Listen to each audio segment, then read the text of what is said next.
अपनी अटेंडेंस बाद में मार्क करवाएगा। हेलो बच्चों, good morning all of you and welcome again to our physics class. बड़े दिनों के बाद हम मिल रहे हैं और हम मिल रहे हैं आज एक नए आर्टिकल के साथ। That article is about elastic potential energy. ठीक है बच्चों, आज का हमारा जो आर्टिकल है that article is very easy. ठीक है, लेकिन इसकी एप्लीकेशंस इतनी हैं कि आप 11th में फिजिक्स पढ़ोगे वहां कहीं ना कहीं आपको मिलेगा 100% श्योर, और 12th में पढ़ोगे, ग्रेजुएशन में पढ़ोगे, जहां पे भी पढ़ोगे ना आपको ये कॉन्सेप्ट जरूर याद आएगा।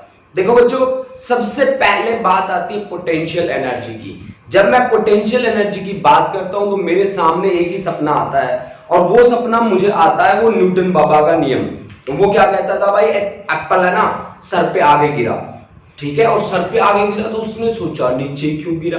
वहां से कॉन्सेप्ट आया मासेस का कि एक मास दूसरे मास को क्या करता है, अट्रैक्ट करता है। अब जब वो एक मासिव ऑब्जेक्ट ऊपर से नीचे आ रहा था तो वो किस एनर्जी की हेल्प से आ रहा था, उस एनर्जी का नाम जब हाइट पे जाके उसके पास स्टोर हुई थी उस एनर्जी का नाम हमने रखा था ग्रेविटेशनल पोटेंशियल एनर्जी। और आपसे भी जब मैं पूछता हूं कोई सवाल कि बच्चे पोटेंशियल एनर्जी किसके पास होती है, तो आप कहते हो सर जी जिसकी ग्राउंड से हाइट होती है ना उसके पास पोटेंशियल एनर्जी होती है। Answer is wrong. क्या जो ऑब्जेक्ट अर्थ के सरफेस पे बैठे हैं उनके पास पोटेंशियल एनर्जी नहीं होती, होती है, बट किसके पास होती है, उन ऑब्जेक्ट्स के पास, उन पार्टिकल्स के पास, ठीक है, होती है जिनकी टेंडेंसी मेन पोजीशन को दोबारा गेन करने की हो। Objects which have the tendency to regain their original shape, original configuration, ठीक है, these object possess potential energy। अब जिसकी मैं बात कर रहा हूं, जिस पोटेंशियल एनर्जी की मैं बात कर रहा हूं वो है इलास्टिक पोटेंशियल एनर्जी। अब इलास्टिक वर्ड आपने कहां सुना है, इलास्टिक कहां सुना तो होगा आप सभी ने, इलास्टिक है ना। इलास्टिक का मतलब है रबड़। रबड़ को आपने खींचा, ठीक है, छोड़ दिया एज इट इज। आप में से बहुत सारे सोच रहे होंगे ना कि सर जी खींचा तोड़ भी तो दिया, नहीं तोड़ना नहीं भाई, ठीक है, तोड़ना नहीं है, मतलब उसकी लिमिट जो है ना वो आपको क्रॉस नहीं करनी है। रबड़ लो, उसको खींचो, उसकी लेंथ बढ़ गई, छोड़ दो, एज इट इज हो गया, हो गया। अब आपने इस ऑब्जेक्ट के अंदर क्या देखा कि आपने फोर्स लगाई, फोर्स के कारण उसकी लेंथ चेंज हुई, जैसे ही फोर्स छोड़ी एज इट इज हो गया। ऐसे ऑब्जेक्ट्स को क्या बोलते हैं, इलास्टिक ऑब्जेक्ट बोलते हैं, और इस प्रॉपर्टी को क्या बोलते हैं, इलास्टिसिटी बोलते हैं। तो भाई देखो ये डेली लाइफ से निकली हुई छोटी सी बात है, बट फिजिक्स वाले ना बड़ी तरीके से बात करते होते हैं कि क्या कहते हैं कि रबड़ लिया, उस पे फोर्स लगाई, उसकी लेंथ बढ़ गई, है ना, फोर्स छोड़ा एज इट इज। तो इलास्टिसिटी को यही से डिफाइन किया हमने। इलास्टिसिटी को कैसे डिफाइन किया है, property by virtue of which object can regain their original configuration after the removal of external force, after the removal of external force. अच्छा अब देखो सुनो, अब हमने इलास्टिक की बात करी है तो इलास्टिक का बेस्ट एग्जांपल क्या होता है पता है, मैं तो इसका बेस्ट एग्जांपल देता हूं, कुत्ते की पूंछ टेढ़ी की टेढ़ी रहती है, पाइप में डाले रखो 6 महीने, पाइप निकालो टेढ़ी की टेढ़ी। This is the best example of elasticity, ठीक है। Spring is also an example of elasticity. गीली लकड़ी उसको अगर बैंड करेंगे तो बैंड हो जाएगी, लेकिन जैसे फोर्स हटाएंगे एज इट इज हो जाएगी, ठीक है। तो these are the some examples of elastic objects जो बहुत ज्यादा इलास्टिक थे, उनकी मैंने बात करी है। हालांकि ये जो कॉन्सेप्ट है लगभग हर एक ऑब्जेक्ट में अप्लाई होता है, ठीक है। इसी की एप्लीकेशन के बेसिस पे हम पुल वगैरह बनाते होते हैं। जितने भी पुल वगैरह बने होंगे वो इलास्टिक लिमिट के बेसिस पे बने होंगे, उनको उसी के बेसिस पे बात की जाती है। तो बच्चों देखो ये तो थी बातें, अब बातों को थोड़ा सा एक रूप दे देते हैं हम, ठीक है, और उसके अकॉर्डिंग फिर हम आगे बढ़ने लगते हैं, ठीक है भाई। चलो ये भाई मेरे पास है स्प्रिंग, स्प्रिंग है तो ऑब्वियसली इलास्टिक ऑब्जेक्ट है। देखो भाई बच्चों ये तो दिख ही रहा है, इसके ऊपर लिखने की तो क्या जरूरत है, लेकिन फिर भी लिख देता हूं, दिस इज स्प्रिंग। और स्प्रिंग कैसा होता है, इलास्टिक ऑब्जेक्ट होता है। मान लीजिए ये इसका यहां से टाइट एंड है और यहां से इसका फ्री एंड है, फ्री एंड पे हमने फोर्स लगा दी F।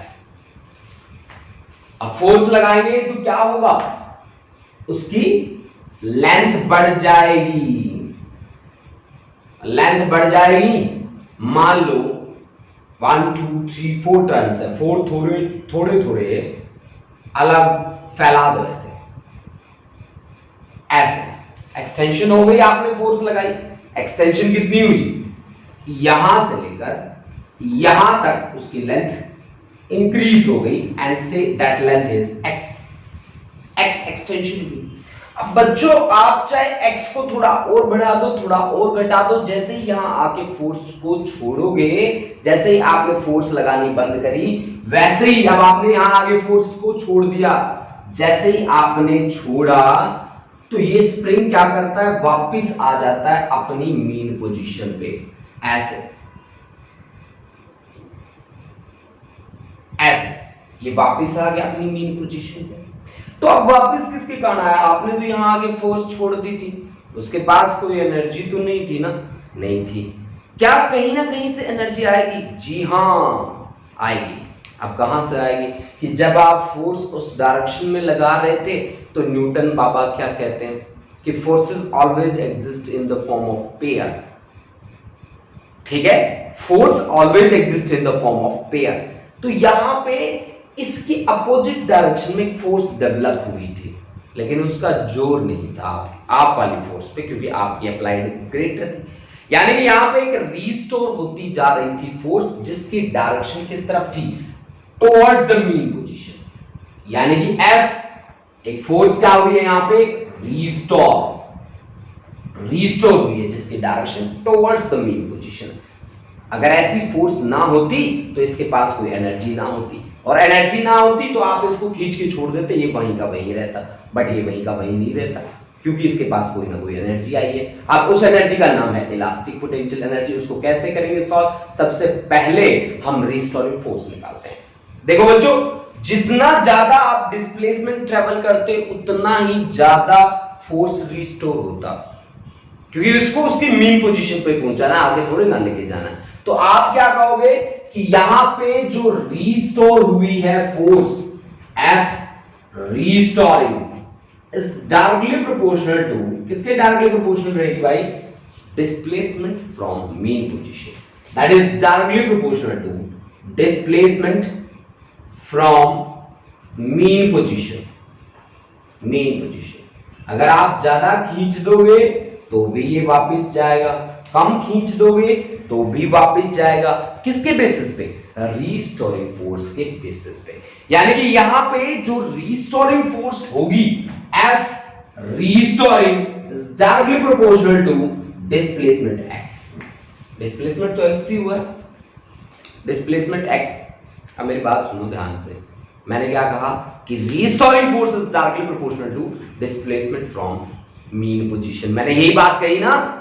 बट एक बात याद रखना, मैं विद इन इलास्टिक लिमिट बात कर रहा हूं, कहीं आप स्प्रिंग ले लो खींच के और उसे पूरा लंबा करके दिखा दो और आप कह दो सर जी ये तो दोबारा आपने रीगेन नहीं किया। But students, one thing you have to keep in mind कि आई एम टॉकिंग अबाउट, किसके बारे में मैं बात कर रहा हूं, मैं लिमिटिंग फ्रिक्शन, लिमिटिंग फोर्स की बात कर रहा हूं, लिमिट में काम कर रहा हूं, ठीक है। मैं इलास्टिक लिमिट को क्रॉस करके काम नहीं कर रहा, मैं लिमिट में काम कर रहा हूं। लिमिट कैसी, ऐसी लिमिट जहां तक ये इलास्टिसिटी की प्रॉपर्टी को ओबे करता है। मुझे पता है स्प्रिंग को और ज्यादा खींचोगे तो ये बिल्कुल ही सीधा हो जाएगा, फिर इकट्ठा नहीं होगा ये, है ना। तो विद इन इलास्टिक लिमिट मैंने बात करी है बच्चा पार्टी कि restoring force is directly proportional to displacement from mean position. If I want to represent it by graph, then the graph between the restoring force and displacement will be a straight line. This is the graph. Okay guys, now if we want to remove the sign of proportionality, then we have to multiply with some constant, and that constant is F restoring is equal to minus of kx. K is constant known as spring constant, where K is spring constant, spring constant. अब बच्चों मैंने जो negative sign यहाँ पे लिया है उसका एक मीनिंग है, मैंने ऐसे नहीं लिया उठा के रख दिया सीधा, कोई बात नहीं आप यूज कर लो ना, ऐसे नहीं लिया बच्चों। नेगेटिव साइन यहां पे क्यों लिया है? क्योंकि रीस्टोरिंग फोर्स की डायरेक्शन ये है और डिस्प्लेसमेंट की डायरेक्शन क्या है? इधर है। यानी कि restoring force and displacement have the opposite directions, so we have taken the negative sign. as negative sign is taken here as negative sign is taken here as direction of restoring force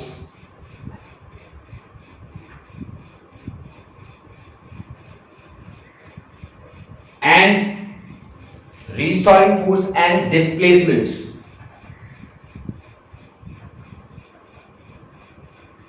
are opposite to each other, opposite to each other, एक दूसरे से क्या है बच्चों? Opposite है, इसलिए हमने क्या लिया है? नेगेटिव साइन लिया। अब मेरे से इस के का यूनिट और डायमेंशनल फॉर्मूला पूछने लग जाओ आप, तो मैं फटाफट से आपको बता दूंगा कि इसका मैग्नीट्यूड कितना है रीस्टोरिंग फोर्स का। रीस्टोरिंग फोर्स का मैग्नीट्यूड kx है। k स्प्रिंग कांस्टेंट है, तो स्प्रिंग कांस्टेंट की वैल्यू Fr/x, ठीक है ना बच्चों? Fr/x, F का डायमेंशनल फॉर्मूला है m1 L1 t-2, डिस्प्लेसमेंट के लिए L1, तो आपके पास क्या बना? m1 t-2, this is the dimensional formula. इसकी SI और CGS यूनिट भी लिख सकते हैं। SI यूनिट ऑफ K, देखो बच्चों SI यूनिट फोर्स की क्या होती है? न्यूटन। X का मतलब है डिस्टेंस, डिस्टेंस की क्या होती है? मीटर, तो इसकी क्या बनी? न्यूटन पर मीटर। CGS यूनिट भी लिख दो बच्चों, CGS unit of K, CGS unit है न्यूटन की जगह डायन, मीटर की जगह सेंटीमीटर, तो डायन पर centimetre, this is the CGS unit of K. This is all about the K. K is the spring constant. That thing you have to keep in mind. Okay guys? Okay. अब देखो बच्चों, मेरे को क्या निकालना है? मेरे पास आ चुकी है एक रीस्टोरिंग फोर्स इलास्टिक ऑब्जेक्ट्स के, ठीक है ना? अब मेरा कॉन्सेप्ट है इलास्टिक पोटेंशियल एनर्जी। देखो पोटेंशियल एनर्जी दो तरह की है, एक तो ग्रेविटेशनल है जो आपके पास सीधी सीधी आ जाती है, वो कहती है कि मैं तो mgh हूं मेरे भाई, मेरे साथ ज्यादा पंगेबाजी ना कर, मैं तेरे साथ कोई वो नहीं कर रही, तो तेरे को मैं सीधा फॉर्मूला बना के देती हूं, ले उसका नाम है mgh। लेकिन जब मैंने बात करी इलास्टिक की, तो सबसे पहले सबसे बड़ी जरूरत थी कि मैंने क्यों करी ऐसी बात, ठीक है? मैंने इसलिए करी कि हमारी जो नेचर है, हमारे नेचर के पार्टिकल्स का बिहेवियर कुछ इस तरह का है। अब एग्जांपल आपको चाहिएगा कि सर जी कैसे है ऐसा हमारा बिहेवियर? हमारे नेचर में ऐसे स्प्रिंग लगे होते हैं। हाँ जी, हमारे नेचर के पार्टिकल्स का बिहेवियर ऐसा ही होता है कि एक पार्टिकल और दूसरे पार्टिकल के बीच कैसे लगे हों, स्प्रिंग लाइक लगे हों। मैं आपको थोड़ा सा एक डायग्राम बना के बताता हूं कि हमारे नेचर के पार्टिकल्स किस तरह से एक दूसरे को अरेंज करते हैं। मान लो ये एक पार्टिकल है, ये दूसरा पार्टिकल है, ये तीसरा पार्टिकल है।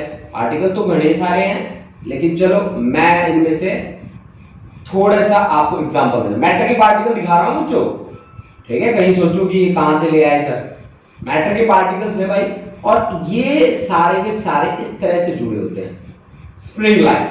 ये आप कहोगे कि इनके बीच स्प्रिंग होते हैं ना, इनका बिहेवियर ऐसे होता है बच्चों, ठीक है? ऐसे बिहेव करते हैं ये, ऐसे, है ना? जैसे इनके बीच में क्या लगे हों, स्प्रिंग लगे हों, है ना? अब आपको दिख नहीं रहे होंगे, मैं रेड पेन का यूज करता हूं, ऐसे ऐसे,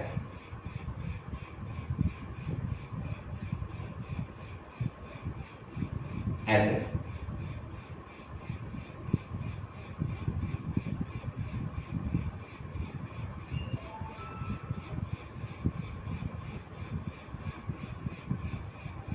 ऐसे होंगे भाई।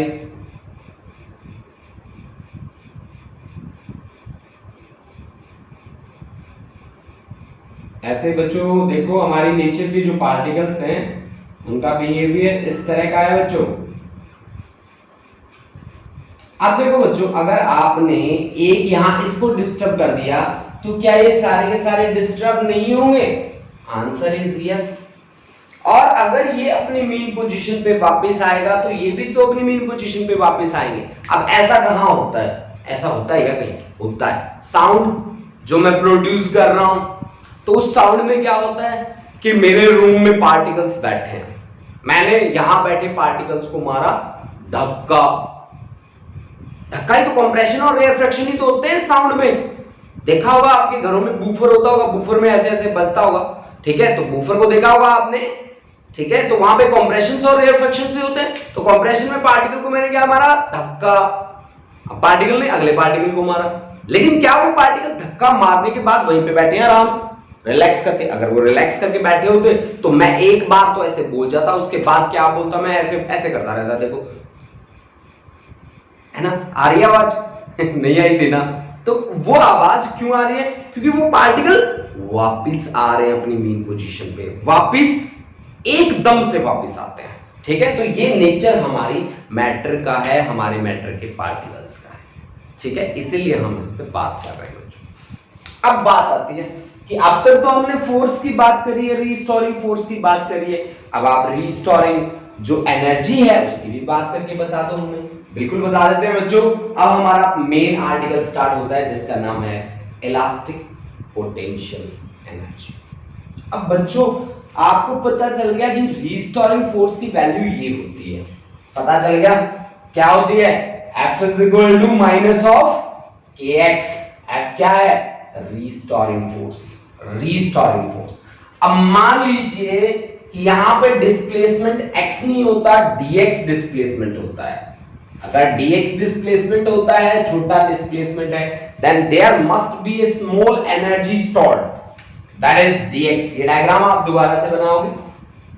dx डिस्प्लेसमेंट हुआ है आपके F अप्लाइड के कारण। तो अब बच्चों बताओ मुझे कि dw क्या होगा? F अप्लाइड का डॉट प्रोडक्ट डिस्प्लेसमेंट के साथ। अब आपको अप्लाइड तो नहीं लेना, रीस्टोरिंग लेना है, तो this is F R dot dx। अब रीस्टोरिंग फोर्स और डिस्प्लेसमेंट की डायरेक्शन तो हमेशा अपोजिट होती है, तो पहले लिख दो आप minus of F R dx। F R की वैल्यू माइनस के एक्स होती है, तो माइनस ऑफ के एक्स और dx, this is dw, this is the work done, small work done, and this small work done will store as the small elastic potential energy। अब देखो भाई बच्चों, माइनस माइनस हो गया प्लस, तो dw is equal to kx dx। Integrate कर दो, total work done निकालो। w is equal to integration kx dx। x की बाय डिफॉल्ट पावर कितनी है? 1। dx खुद एक स्मॉल क्वांटिटी है बच्चों। अगर ऐसी सिचुएशन आ जाए dx with respect to x आपका काम चल रहा है, तो x वाली टर्म अंदर रखो, बाकी टर्म बाहर, तो k बाहर आ गया, अंदर बचा इंटीग्रेशन में x इनटू dx। dx खुद एक क्वांटिटी है बच्चों, ठीक है? ये बात याद रखना बेटा। तो अब देखो इसका इंटीग्रेशन, इसकी बाय डिफॉल्ट पावर कितनी है? 1। इस सिचुएशन में इसकी पावर एक ऐड हो जाती है, 1 + 1 2, जितना ऐड हुआ है वो नीचे चला जाता है, तो this is kx square by 2। this is equal to work done, and this work done is nothing but equal to elastic potential energy। elastic potential energy क्या होगा? kx square by 2, kx square by 2, this is nothing but equivalent to elastic potential energy। यही है बच्चों elastic potential energy, जिसकी बात हम जब से कर रहे थे, ठीक है? कि यहां पे ऑब्जेक्ट का बिहेवियर कैसा होगा? इलास्टिक बिहेवियर होगा बच्चों, ठीक है ना? इलास्टिक बिहेवियर होगा, ठीक है? और इलास्टिक बिहेवियर के साथ साथ उसकी जो एनर्जी रहेगी वो रहेगी कितने? हाफ के एक्स स्क्वायर, हाफ के एक्स स्क्वायर, ठीक है? This is the elastic potential energy, ठीक है? तो अब मुझे इस कॉन्सेप्ट के बारे में सभी बच्चे बताएंगे कि ये कॉन्सेप्ट आपको कैसा लगा और ये कॉन्सेप्ट आपको समझ में आया कि नहीं आया, कमेंट बॉक्स में आगे बताएंगे। और जिन बच्चों की अटेंडेंस रहती है वो अटेंडेंस भी लगा देंगे।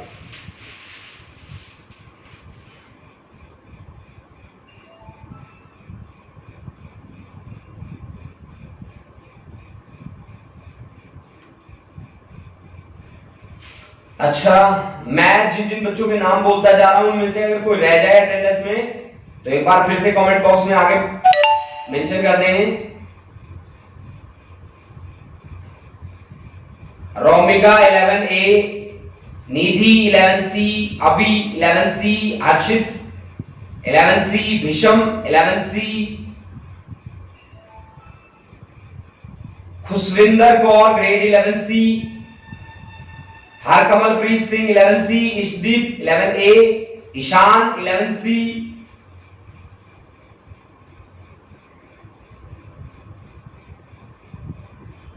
बेटा सभी बच्चों को समझ में आ गया? सुरजीत सिंह सर लास्ट वाला पार्ट एक बार रिपीट कर दो। हाँ हाँ ठीक है बेटा, कर दूंगा, मैं रिपीट कर दूंगा उसे। अनमोल ठाकुर क्लियर है, रोमिका वेरी गुड, बहुत बढ़िया बहुत बढ़िया। किसी बच्चे की अटेंडेंस रहती है तो वो बोल दो बेटा फटाफट। Gurleen Kaur 11C, Esdeep Singh 11A, Amarveer Kaur 11C, very good, बहुत बढ़िया बहुत बढ़िया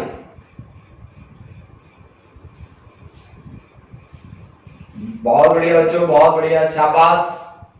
सुखलीन बहुत बढ़िया बच्चे, बहुत बढ़िया बेटा। संस्कृति आपकी अटेंडेंस नहीं लगी थी बेटा? हाँ लगा देता हूं, बिल्कुल बहुत बढ़िया। अंशिका शर्मा 11A, ठीक है भाई बच्चे, लगा देता हूं आपकी अटेंडेंस। खुशदीप कौर, हरमनप्रीत सिंह 11A, कोई और बाकी बच्चा रहता है तो अपनी अटेंडेंस एक बार मार्क करवा दे बेटा। भारती 11C, वेरी गुड, बहुत बढ़िया। अब देखो बच्चों, एक बार मैं उसको रिपीट कर देता हूं। देखो बच्चों, मैंने क्या किया कि मैंने यहां पे रीस्टोरिंग फोर्स निकाल ली, उसकी वैल्यू मेरे पास आई -kx आई। अब उस फोर्स के सहारे मैंने इसी स्प्रिंग को दोबारा से फोर्स लगाई, वो मेरी ये F अप्लाइड है, ठीक है। इसमें डिस्प्लेसमेंट पहले x हुआ था, अब मैंने मान लिया dx, छोटा डिस्प्लेसमेंट। तो मैंने अप्लाई करी इस डायरेक्शन में फोर्स, रीस्टोर हो गई मेरी इस डायरेक्शन में फोर्स।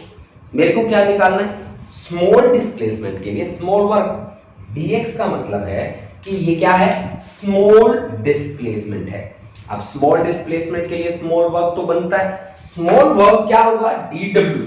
dw होता है बच्चों वैसे तो F अप्लाइड का डॉट प्रोडक्ट डिस्प्लेसमेंट के साथ। अब आपके पास अप्लाइड की जगह वैल्यू किसकी है? रीस्टोरिंग की वैल्यू है, आपको काम ही उसी के लिए करना है, रीस्टोरिंग के लिए। तो Fr डॉट dx, अब Fr आपका इस डायरेक्शन में है और डिस्प्लेसमेंट की डायरेक्शन ये है, तो दोनों की डायरेक्शन अपोजिट हुई। भैया आप खींचोगे तो उसको इधर ही जाएगा ना वो, ठीक है ना? तो दोनों की डायरेक्शन अपोजिट होने का मतलब है नेगेटिव साइन ले लो। तो Fr into dx, Fr की वैल्यू -kx है, तो माइनस माइनस प्लस हो जाएगा, तो ये बना kx dx। अब हमें निकालना है टोटल वर्क, इसलिए इंटीग्रेशन लेना पड़ता है बच्चों। इंटीग्रेशन का जनरल रूल मैंने आपको बता रखा है, लेकिन फिर भी मैं आपको एक्सप्लेन कर रहा हूं। यहाँ पे x अलग है, dx अलग है। dx एक छोटी सी क्वांटिटी है, ठीक है ना, और x कंप्लीट डिस्प्लेसमेंट है। मेरे को कंप्लीट वर्क चाहिए तो मेरे को इंटीग्रेट करना पड़ेगा, यानी इंटीग्रेट किसके विद रिस्पेक्ट होगा? x के विद रिस्पेक्ट। तो k को बाहर निकाल लो, x dx, x की बाय डिफॉल्ट पावर कितनी है? 1। इंटीग्रेशन का रूल है कि उसमें पावर एक ऐड होती है, और जितनी ऐड होती है ना वो नीचे चली जाती है। तो x की पावर एक ऐड हुई तो 1 + 1 2, डिवाइड बाय यही पावर जाएगी नीचे 2, और ये किसके इक्वल आया? Work done. और वो वर्क डन किसकी तरह स्टोर होगा? इलास्टिक पोटेंशियल एनर्जी की तरह स्टोर हो जाएगा, इलास्टिक पोटेंशियल एनर्जी की तरह स्टोर हो जाएगा। Please note it down, take a screenshot, after that we will move to the next.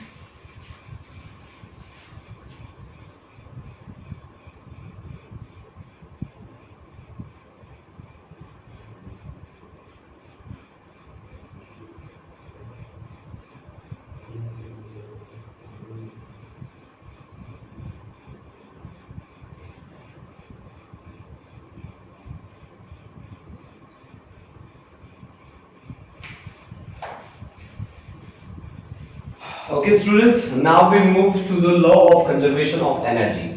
Law of conservation of energy के बारे में तो सभी बच्चों ने सुन रखा है पहले से कि energy can neither be created nor be destroyed but can be changed from one form to another form.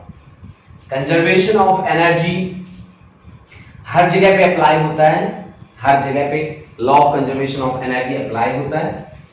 Law of conservation of linear momentum भी हर जगह पे अप्लाई होता है।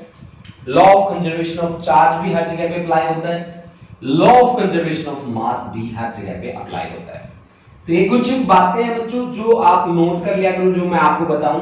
ये बहुत ही अच्छी बात है कि law of conservation of energy, total energy, law of conservation of linear momentum, law of conservation of charge, law of conservation of mass हर जगह पे अप्लाई होता है। तो आज हमें law of conservation of energy के लिए कुछ प्रूफ देना पड़ेगा। तो हम प्रूफ देने से पीछे थोड़ी ना हटेंगे। चलो स्टार्ट करते हैं अपना concept, law of conservation of energy. Law of conservation of energy, conservation of energy.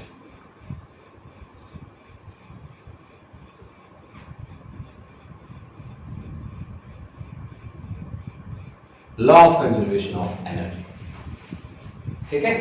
हमारा कॉन्सेप्ट है law of conservation of energy कि energy remains constant in each and every situation. Let us consider we have an object whose mass is m, mass is m, and that mass is projected to a vertical height, that height is h। ठीक है भाई, तो हमने क्या कहा, इस मास h को हमने किसी हाइट h पे प्रोजेक्ट किया था, वो यहां पे बैठा है बच्चों। ये देखो भाई, ये है हमारे पास O, ये है हमारे पास A, तो वो h हाइट पे बैठा है। फर्स्ट सिचुएशन में एट A हमें हर एक सिचुएशन पे उसकी एनर्जी को सेम निकालना है। अगर हम ये बात करने में सक्षम हुए तो हमारा कॉन्सेप्ट बिल्कुल सही है। अगर हमने हर जगह पे एनर्जी को सेम नहीं दिखाया तो हमारे कॉन्सेप्ट में कहीं ना कहीं गड़बड़ आ जाएगी। ठीक है, तो हम गड़बड़ तो नहीं आने देंगे, ऑफ कोर्स नहीं आने देंगे। ठीक है, हर जगह पे mgh ही निकाल के बताएंगे आपको। ठीक है बच्चों, चलो स्टार्ट करते हैं। तो एट A आपके पास टोटल एनर्जी कितनी है? यहाँ पे टोटल एनर्जी आपकी क्या होनी चाहिए? Total energy say that is E1, this is kinetic energy plus potential energy. अब काइनेटिक एनर्जी हाइट पे जाके आराम से बैठ गया, तो काइनेटिक एनर्जी तो हो गई उसकी हाफ mv, वेलोसिटी तो 0 है, पोटेंशियल एनर्जी हो गई mgh, v 0 है तो ठीक है, इसको लिख दो 0। और आपके पास टोटल एनर्जी क्या बनी? आपके पास total energy E1 mgh। E1 is equal to mgh, total energy आपके पास ये बनी। अब यहां से जब आपने इसको गिराया और ये बेचारा x हाइट तक आया, यहां तक आया, पोजीशन उसकी B बनी, और यहां से लेकर यहां तक उसकी हाइट बनी आपके पास कितने बनी आपके पास? x। बाकी कितनी बची? h कंप्लीट थी, x आ गया तो h माइनस x। ठीक है जी, h माइनस x। तो अब जब ये नीचे आ रहा है, B पोजीशन पे आ चुका है, तो B पे आने के बाद उसके पास काइनेटिक एनर्जी भी है और पोटेंशियल एनर्जी भी है। ठीक है, तो अब आप मुझे बताओ एट B पे निकाल के बताओ टोटल एनर्जी। एट B पे total energy E2 that is equal to kinetic energy is half mv square plus potential energy is mg। Height कितनी है जी? h माइनस x, तो h माइनस x। ठीक है बच्चों, अच्छा अब देखो भाई, मुझे क्या निकालना है? mgh। कैसे भी निकालूं, mgh निकालूंगा। mgh कैसे निकालूंगा? मेरे पास इक्वेशन ऑफ मोशन है v square minus u square is equal to 2as। अब आप मेरे को बताओ, final velocity v square, initially वो कहां था? रेस्ट में था। एक्सेलरेशन मुझे नहीं पता एक्सेलरेशन कितना है, और डिस्प्लेसमेंट कितना है भाई? डिस्प्लेसमेंट तो आपके पास डिस्प्लेसमेंट है s is equal to x के इक्वल, तो 2ax, तो v square is equal to 2ax आ गया। बट मुझे तो भाई एक्सेलरेशन तो आपका a इज इक्वल टू तो g के बराबर है, तो फिर आपके पास 2gx, क्योंकि एक्सेलरेशन तो नीचे गिर रहा है तो ग्रेविटी के बराबर ही होगा।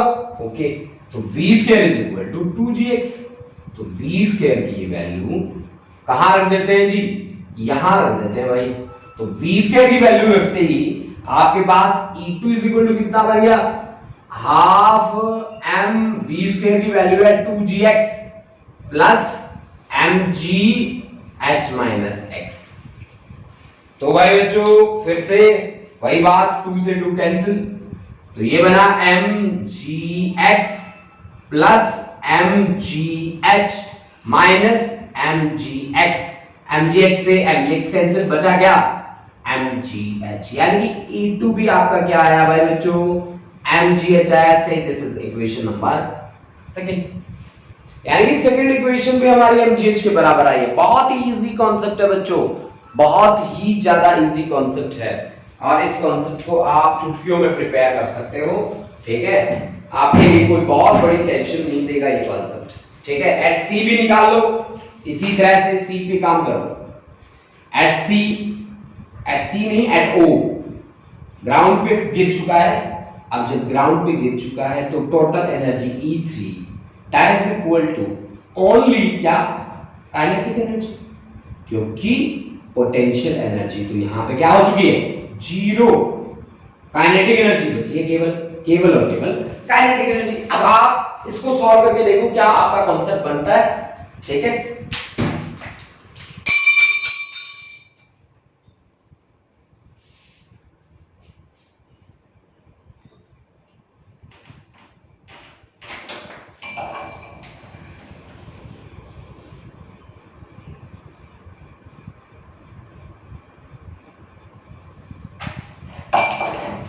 लो भाई, आपने अगर कॉन्सेप्ट बना लिया हो तो फिर मैं अपने वाले कॉन्सेप्ट को एक्सप्लेन कर दूं कि हाफ एम वी स्क्वायर मेरे को चाहिए mgh, तो v square minus u square is equal to 2as। अब v तो आपको निकालना है, u जीरो है, एक्सेलरेशन ग्रेविटी के बराबर है, डिस्प्लेसमेंट h के बराबर, तो v square is equal to 2gh, तो E3 is equal to half m v square की जगह 2gh, 2 से 2 कट गया, आपके पास बचा mgh। इक्वेशन 1, 2 एंड 3 क्या रिप्रेजेंट करते हैं? वो रिप्रेजेंट करते हैं कि एनर्जी हर जगह पे क्या रही है? कांस्टेंट रही है बच्चों।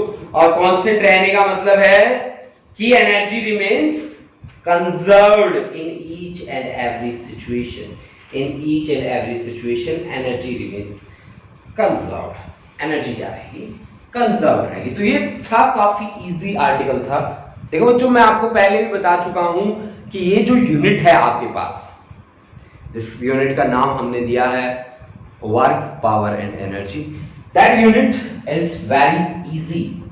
इसके जो IIT JEE के न्यूमेरिकल्स होंगे वो भी मैं आपको करवाऊंगा, वो भी काफी इजी होंगे, ज्यादा डिफिकल्ट नहीं होंगे। लेकिन हाँ, ऐसा होगा कि वो न्यूमेरिकल आपको हर जगह मिलेंगे जरूर। ऐसा नहीं है कि वो आपको मिलेंगे नहीं, आपको मिलेंगे 100% श्योर। अब हम बात करेंगे बच्चों कोलिजन की, और फिर हम उस बात को आगे बढ़ाएंगे elastic and in elastic collision तक। ठीक है, तो सबसे पहले हम अपनी बातों से स्टार्टिंग करते हैं। हमारा कॉन्सेप्ट है कोलिजन, और कोलिजन क्या है, कोलिजन को हम कैसे डिफाइन करेंगे। ठीक है, सबसे पहले बात आती है कोलिजन। कोलिजन जब भी मैं बोलता हूं तो आपको लगता है कि भिड़ंत हुई है। कोलिजन का आप जो मीनिंग निकालते हो वो निकालते हो भिड़ना। जब एक गाड़ी दूसरी गाड़ी से भिड़ गई, दैट्स द कोलिजन। अब भिड़ने में क्या होता है? जब ये दो गाड़ियां आपस में टकराई ऐसे, तो ये बहुत ही कम टाइम के लिए एक दूसरे के फिजिकल कांटेक्ट में रहती हैं, और उस बहुत कम समय में ये एक दूसरे के ऊपर स्ट्रॉन्ग फोर्स लगाती हैं। ऐसा नहीं है जब एक ऑब्जेक्ट दूसरे ऑब्जेक्ट पे बढ़ता है तो ऐसा थोड़ी ना होता है कि एक ऑब्जेक्ट तो हाथ खड़े कर लेता है, कहता है मैं फोर्स नहीं लगा रहा, और दूसरा ही आगे अंदर ढुक जाए, ऐसा नहीं होता। दोनों ऑब्जेक्ट एक दूसरे के ऊपर स्ट्रॉन्ग फोर्स लगाते हैं। मेरी बात आप समझ पा रहे हैं कि दोनों ऑब्जेक्ट एक दूसरे के ऊपर स्ट्रॉन्ग फोर्स लगाते हैं, बहुत ही कम टाइम इंटरवल के लिए, बहुत ही कम टाइम इंटरवल के लिए। तो आप कोलिजन को कैसे डिफाइन करते हैं?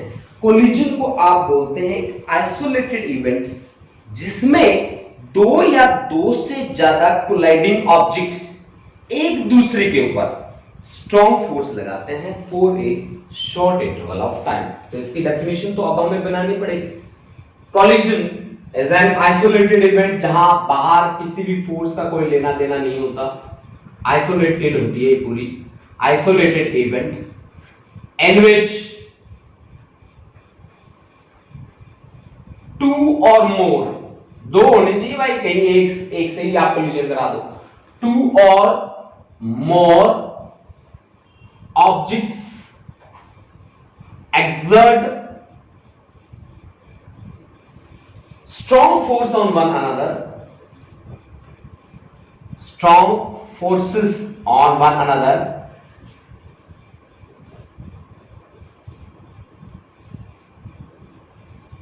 for a short interval of time.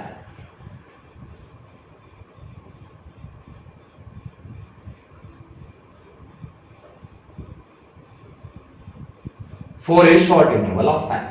अब बच्चों आप मुझे बताओ कि दो ऑब्जेक्ट एक दूसरे के ऊपर रिलेटिवली स्ट्रॉन्ग फोर्स लगा रहे हैं, क्या उनकी स्ट्रॉन्ग फोर्स लगने के लिए जरूरी है physical contact? Then answer is no. ठीक है, कैसे कि एक चार्ज दूसरे चार्ज को रिपेल करता है, एक मैग्नेट का पोल दूसरे मैग्नेट के पोल को रिपेल करता है या अट्रैक्ट करता है, तो क्या वो फिजिकल कांटेक्ट में होता है? Answer is no. Then for collision physical contact is not necessary, physical contact is not necessary, physical contact is not necessary, necessary.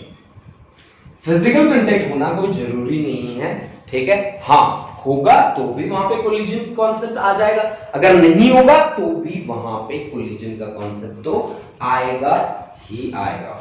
अगर दो ऑब्जेक्ट एक दूसरे से सीधा धड़ाम करके भिड़ रहे हैं तो वहां पे भी ये कॉन्सेप्ट आता ही आता है। अब देखो बच्चों, कोलिजन दो तरह का होता है, एक होता है इलास्टिक कोलिजन और एक होता है इन इलास्टिक कोलिजन। एक है आपके पास इलास्टिक कोलिजन, इलास्टिक कोलिजन, और एक है आपके पास inelastic collision. Inelastic या नॉन इलास्टिक बोल दो, इन इलास्टिक कोलिजन। कोलिजन दोनों में क्या फर्क है? इलास्टिक कोलिजन में total energy is conserved, total energy is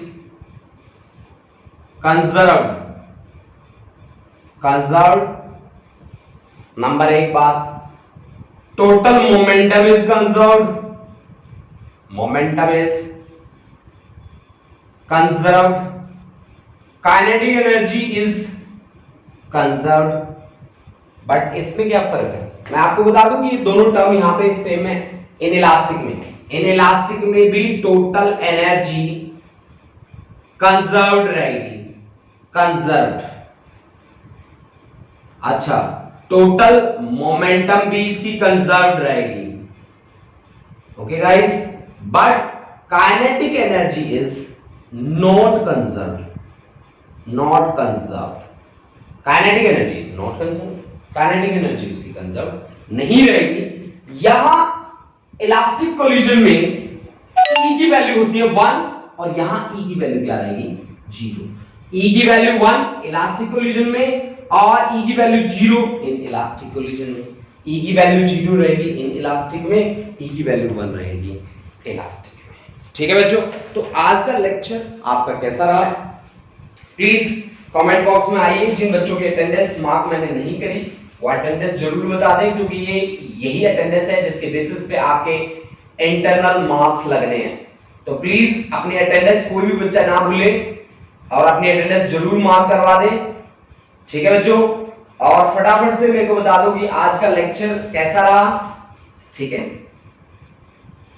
हाँ, law of conservation of energy के तो बहुत सारे एग्जांपल है बेटा, जैसे कि हमारी सोलर एनर्जी है, एनर्जी कंजर्व रहती है, कैसे रहती है, कांस्टेंट रहती है, कि उसको कंजर्व्ड फॉर्म को हम एक फॉर्म से दूसरी फॉर्म में क्या कर सकते हैं, कन्वर्ट, जैसे कि उसको इलेक्ट्रिकल एनर्जी में कन्वर्ट कर लेते हैं। Law of conservation of energy, जैसे कि हमने गाड़ी चलाई, गाड़ी की हीट जहां उसकी एनर्जी जनरेट हुई, तो वो किसकी फॉर्म में हुई, हीट की फॉर्म में हुई, तो वो एनर्जी वेस्ट नहीं हो रही, ठीक है ना, that is being converted into the heat, यानी कि वो खत्म नहीं होती एनर्जी, जितनी एनर्जी यूज होगी उसको चलाने में वो ठीक है, बाकी एनर्जी किस में आ जाएगी, हीट में आ जाएगी, ठीक है। तो कंजर्वेशन ऑफ एनर्जी के तो इतने एग्जांपल है, आप हर सिचुएशन से जोड़ सकते हो इसको, ठीक है। महक, very interesting class and easily, बहुत इजी है बेटा ये लेक्चर ना। Amarvir Kaur, Vanshika, jasmine, thank you jasmine, thank you jasmine बेटा, मान्या, अच्छा ठीक है बेटा, अटेंडेंस लग जाएगी आपकी। Easy topic and awesome class, wonderful. Arleen, अच्छा विषम, अरे विषम वही dialogues. Harmandeep Kaur, very good. Jasmeen, Parveen Kaur और खुशदीप कौर, मनप्रीत कौर। देखो बच्चों, एक बात हमेशा याद रखना कि बहुत सारी चीजें हमें काफी इजी लगती होती हैं और उन इजी जो चीजों को हम नेग्लेक्ट कर देते हैं। कभी भी बच्चा देखो जो इजी है उसको पहले आप प्रिपेयर करो, वो आपके कॉन्फिडेंस को काफी बढ़ाएगा, ठीक है। और उसी से आप इतना कॉन्फिडेंस गेन कर लो कि आगे आने वाले कॉन्सेप्ट को अपने टिप्स पे लेके आ जाओ, ठीक है बच्चों। तो ध्यान रखो, जो चीजें इजी आपको लग रही हैं उनको इजीली कवर करो, ताकि आप लोग अपने कुछ ही कॉन्सेप्ट पे कमांड बना सको। अब देखो ये इजी है, लेकिन जब हम आईआईटी जेईई की प्रॉब्लम पे जाएंगे तो इनके बेसिक जो आपने यहाँ पे किए वो वहाँ पे यूज होंगे, तब आपको पता चलेगा इनकी अहमियत का। आज तो आपको काफ़ी इजी लगते होंगे ये आर्टिकल्स, इनको आप देख के सोचते होंगे कुछ भी नहीं है। नहीं बच्चों, इनको बड़ा सीरियसली प्रिपेयर करना, अपने नोट्स अच्छे से बनाना है आप लोगों को, ठीक है। हो सकता है कल की क्लास, कल की तो नहीं होगी, कल तो कोलिजन पे चलेगी पूरी क्लास, उसके बाद हमारी पूरी न्यूमेरिकल्स पे चलेगी, और उसके बाद जो चैप्टर आएगा that is most important chapter of class 11th, that is rotation motion, ठीक है बच्चों। तो सभी बच्चे दिल से पढ़ें, दिल से अच्छी तैयारी करें और ऐसे ही जुड़े रहें हमारी क्लास के साथ। थैंक यू बच्चों, थैंक यू एंड